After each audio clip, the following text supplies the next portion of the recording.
챕터 8 은혜 사소한 순간에도 스며드는 빛 승리하는 삶의 비결 골로새서 3장 1절부터 3절 그러므로 너희가 그리스도와 함께 다시 살리심을 받았으면 위의 것을 찾으라. 거기는 그리스도께서 하나님 우편에 앉아 계시느니라. 위의 것을 생각하고 땅의 것을 생각하지 말라. 이는 너희가 죽었고 너희 생명이 그리스도와 함께 하나님 안에 감추어졌습니다. 승리하는 삶은 죄가 아닌 그리스도께 초점을 맞춥니다. 인생의 많은 고민은 죄와 싸우는 자신의 연약함에 몰두하는 데서 비롯됩니다. 죄에 집중하여 죄를 이기려고 애쓰는 것은 육신의 생각일 뿐이며 이는 결국 사망과 정죄만을 가져옵니다.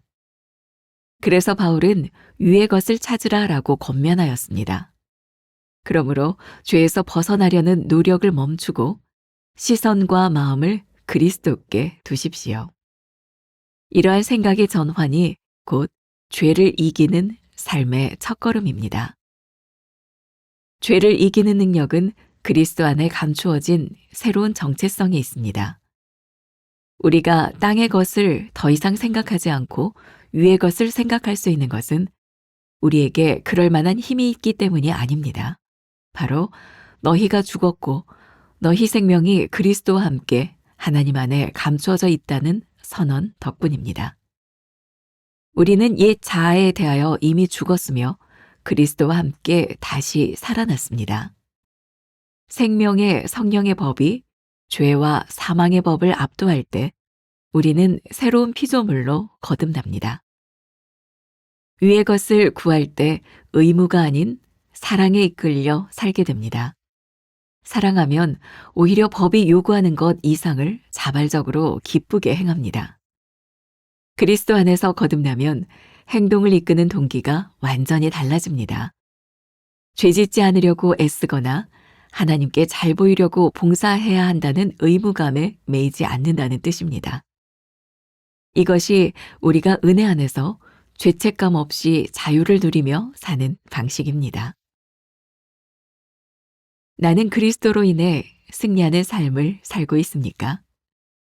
죄가 아닌 그리스도께 초점을 맞춥니까? 의무가 아닌 사랑에 이끌려 살아갑니까? 오늘은 186번째 말씀입니다. 승리하는 삶의 비결.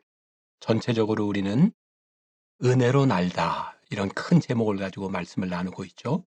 우리들이 어떻게 은혜로 날 수 있을까? 은혜로 날 수 있다면 우리는 아마 자유로운 삶을 살게 될 거예요. 어떤 삶이 자유로운 삶일까?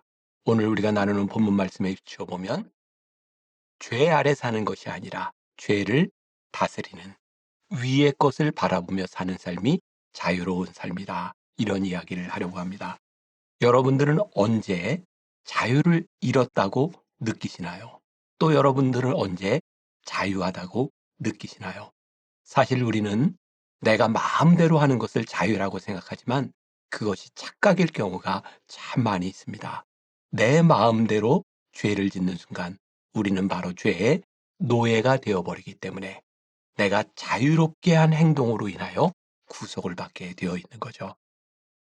우리가 자유로울 수 있는 비결, 승리하는 삶의 비결, 그것은 위의 것을 바라보고 사는 것이다 라는 말씀을 드리려고 합니다. 오늘 말씀을 나누기 전에 본문 이외에 로마서 8장 5절과 6절 말씀을 한번 나누어 보겠습니다. 육신을 따르는 자는 육신의 일을, 영을 따르는 자는 영의 일을 생각하나니 육신의 생각은 사망이요 영의 생각은 생명과 평안이니라. 육신의 생각을 따르는 자는 육신을, 영의 생각을 따르는 자는 영의 일을. 우리가 위의 것을 바라보면 위의 것을 향해 살아가지만 아래 것을 바라보면 아래 것을 향해 살아갈 수밖에 없는 거예요. 우리가 자유함이라고 하는 것은 결국 우리들이 어떤 세력 안에 있는가, 이것이 자유를 말하는 것이 아닐까요? 이런 이야기가 있습니다. 인사불성으로 술을 마신 어떤 사람이 술을 더 요구하자 웨이터가 나가라고 소리를 쳤습니다. 그 사람은 이렇게 소리를 지릅니다. 야, 내가 이 집밖에 술 마실 곳이 없는 줄 알아? 큰 소리를 치고 나갔습니다. 잠시 후 옆문으로 들어와 또 술을 요구합니다. 웨이터가 큰 소리치며 내쫓습니다. 야, 내가 이 집밖에 없는 줄 알아? 이렇게 몇 번을 반복하더니 뭔가 이상하다는 듯이 눈을 껌뻑이며 믿을 수 없다는 듯이 술 취한 사람이 이렇게 이야기를 합니다. 어떻게 내가 가는 술집마다 네가 일하고 있냐? 이상하네. 술에 사로잡힌 사람은 술의 굴레를 벗어날 수 없듯이 죄의 법에 묶인 자는 죄의 굴레를 벗어날 수 없습니다. 우리는 노력하는 것 같지만 죄의 굴레 아래, 죄의 세력 아래 있으면 여전히 죄를 짓습니다. 술에 취한 사람은 아무리 벗어나도 술 취한 채로 인생을 살아가게 되어 있는 것입니다. 승리하는 삶의 비결, 우리가 자유롭게 살아가는 삶의 비결은 그래서 성경은 뭐라고 이야기하고 있어요? 위의 것을 바라보며 살아라. 이렇게 말씀하고 있는 겁니다. 오늘 첫 번째 문단에 승리하는 삶은 죄가 아닌 그리스도께 초점을 맞추는 것입니다. 라고 되어 있어요. 이 골로새서 역시 사도 바울이 편지를 쓴 거죠. 골로새에 있는 교인들에게. 사도 바울이 복음을 전했어요. 그들은 복음을 받아들였고 예수를 믿었습니다. 그런데 그 당시에 사도 바울이 복음을 전하고 교인이 되고 예수를 믿었던 교회 공동체에 똑같은 문제가 있었던 거예요. 구원을 받았음에도 불구하고 자꾸 땅의 것을 생각하며 살아가는 사람들.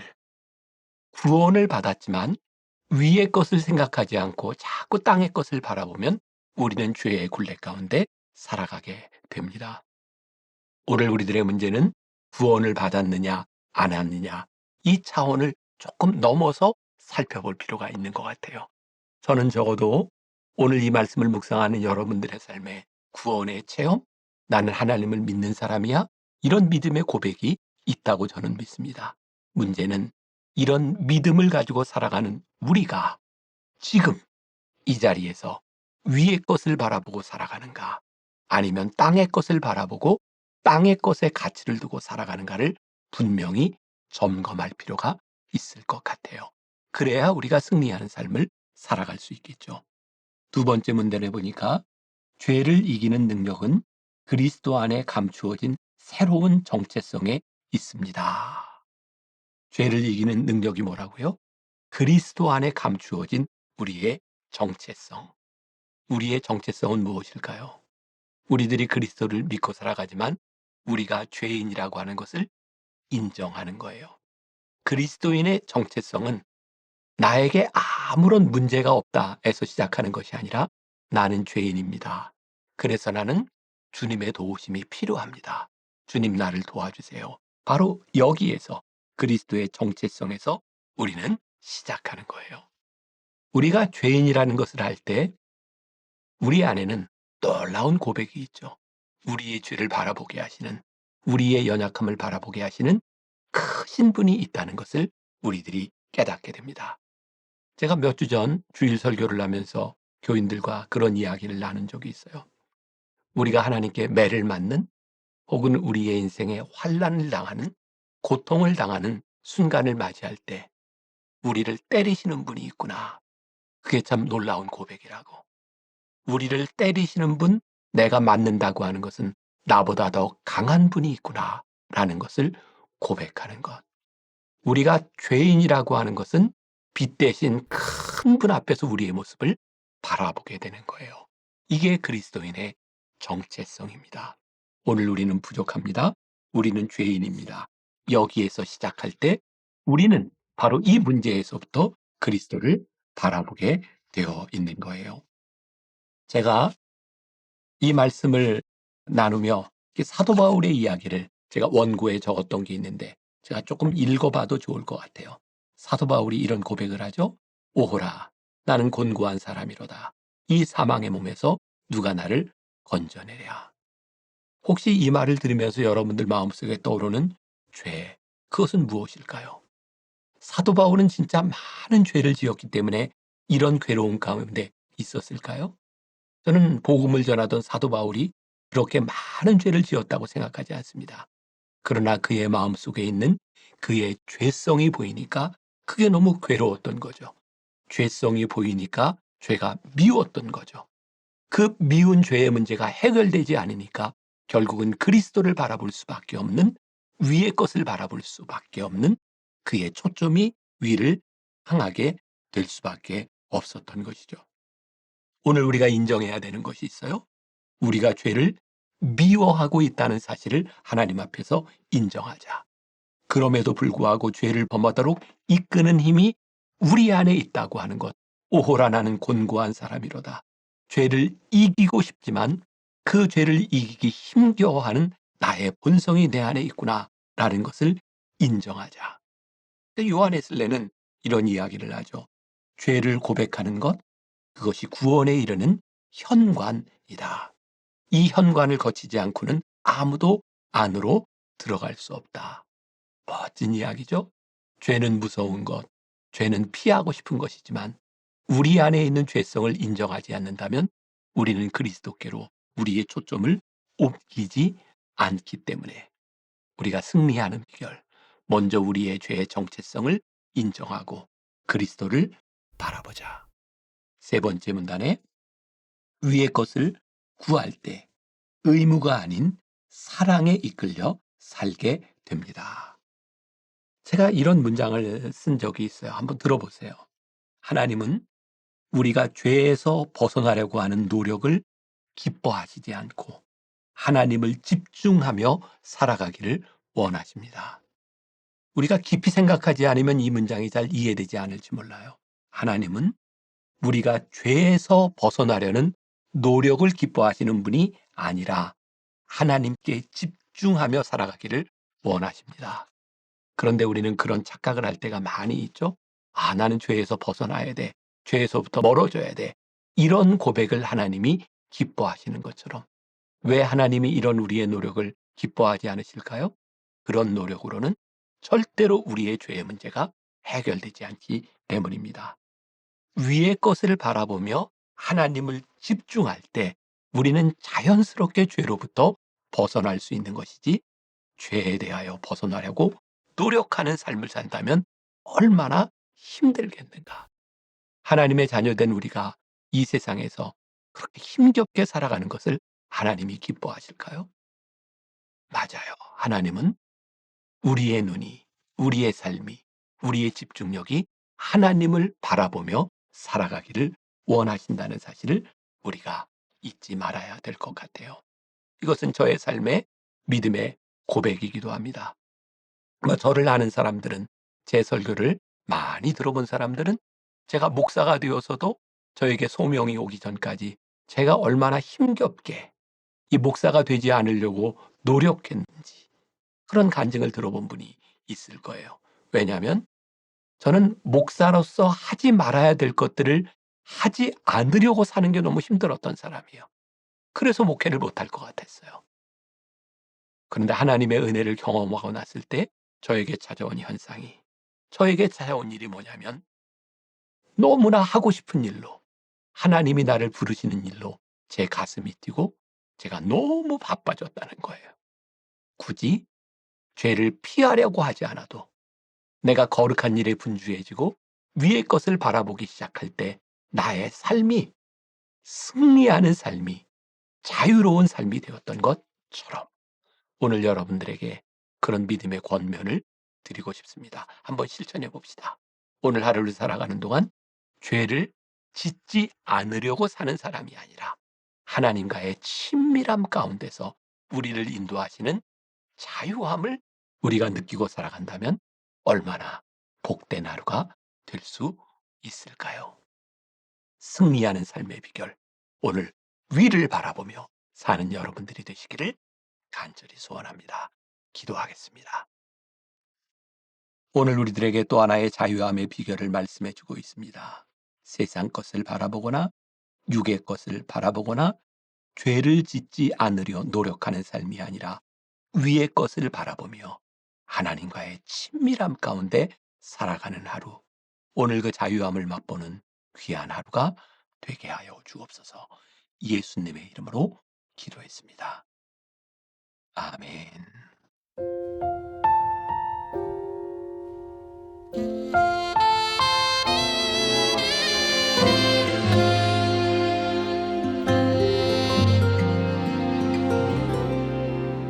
메마른 영혼을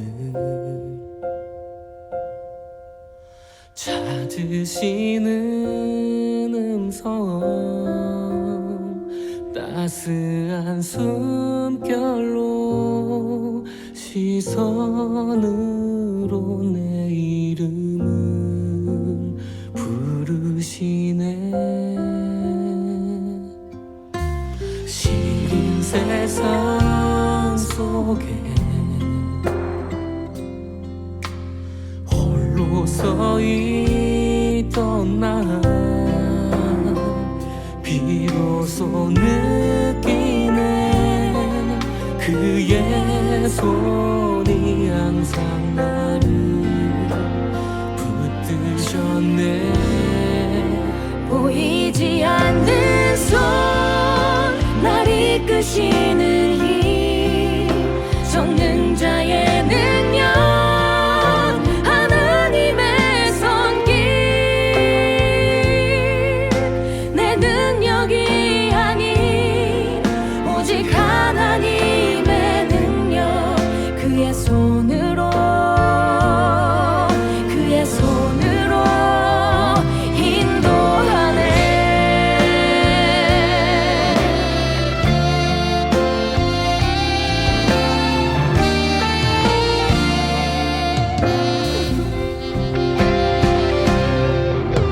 시린 세상 속에 홀로 서 있던 나, 비로소 느끼네. 그의 손이 항상 나를 붙드셨네.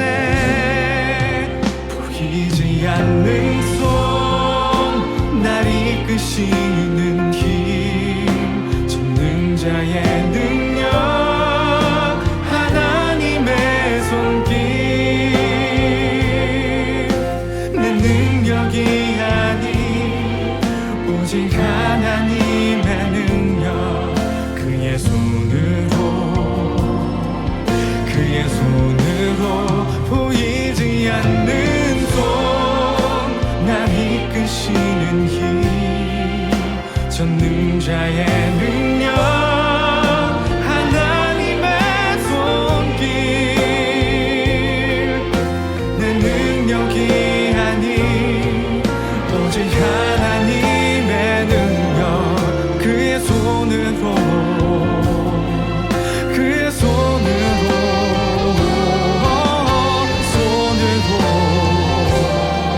그의 손으로 인도하네. 보이지 않는 손,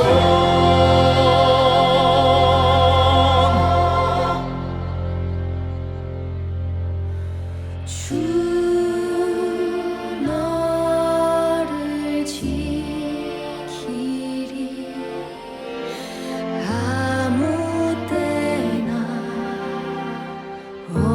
어디서나 주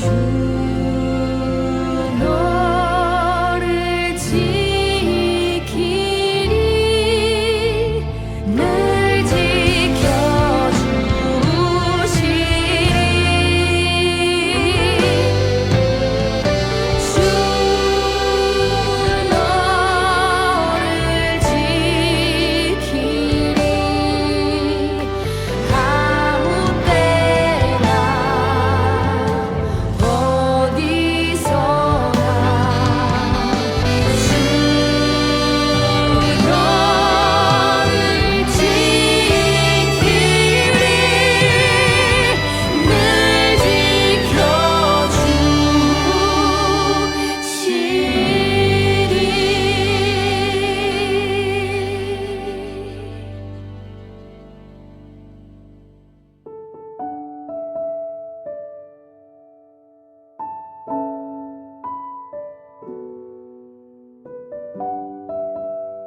주